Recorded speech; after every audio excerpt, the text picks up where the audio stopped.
Two particles having masses 4 gram and 16 gram respectively are moving with equal kinetic energies. The ratio of their magnitude of their momentum is n:2. The value of n is. Summary क्या है कि यहाँ पे दो particle हैं और उनका जो काइनेटिक एनर्जी है वो इक्वल है। तो बताना ये है कि उनका जो मोमेंटम होगा उसका रेशियो क्या होगा। तो यहाँ पर काइनेटिक एनर्जी, इसका फॉर्मूला होता है ½mv², ठीक है। और जो आपका k है ये इक्वल है 2, ये कांस्टेंट होता ही है। तो v² जो हुआ, सॉरी mv² जो हुआ ये कांस्टेंट हो गया। इसका मतलब ये हुआ कि यहाँ पे 4 then v1² will be equal to 16 and v2²। Clear हुआ।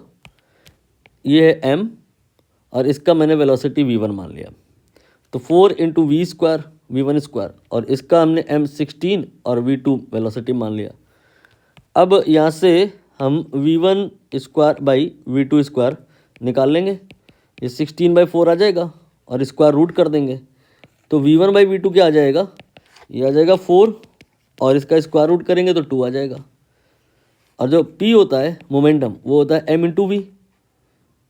तो यहाँ पे आपका जो p आएगा वो क्या आएगा, रेशियो p का p1/p2 क्या आएगा, m1/m2 multiplied by v1/v2। m1/m2 ये है 4 और ये 16 और v1/v2 ये आपने निकाला है। तो ये आ गया 4 × 2 8/16, 1/2 आंसर आ गया।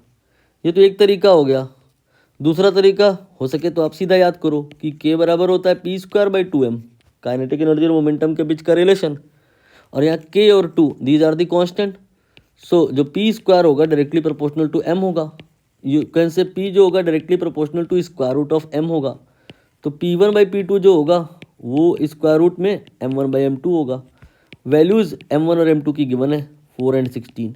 ये आ गया 1/4 और इसका अंडर रूट, तो ये आ गया 1/2। तो फाइनली चाहे ऐसे करो चाहे वैसे, आंसर क्या आएगा 1/2। और इस 1/2 को हमें कंपेयर करना है n/2 से और निकालना है कि n कितना आएगा। तो n की वैल्यू 1 आ जाएगी।